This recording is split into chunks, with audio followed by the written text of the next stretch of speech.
টমেটোর দামে হাত পড়ছে ক্রেতাদের। কোথাও 200 তো কোথাও 250 টাকা কেজি দরে বিক্রি হচ্ছে এই সবজি।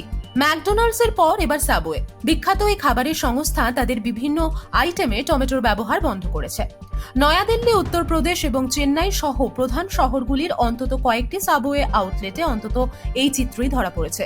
টমেটোর এই বর্ধিত দাম ভারতের অন্যান্য ফাস্ট ফুড চেইনকেও প্রভাবিত করেছে। ম্যাকডোনাল্ডস সম্প্রতি গুণমানের বিষয়ে একই রকম উদ্বেগের কারণে নির্দিষ্ট কিছু জায়গায় তাদের বার্গার এবং র্যাপ থেকে টমেটো ব্যবহার বাদ দিয়েছে।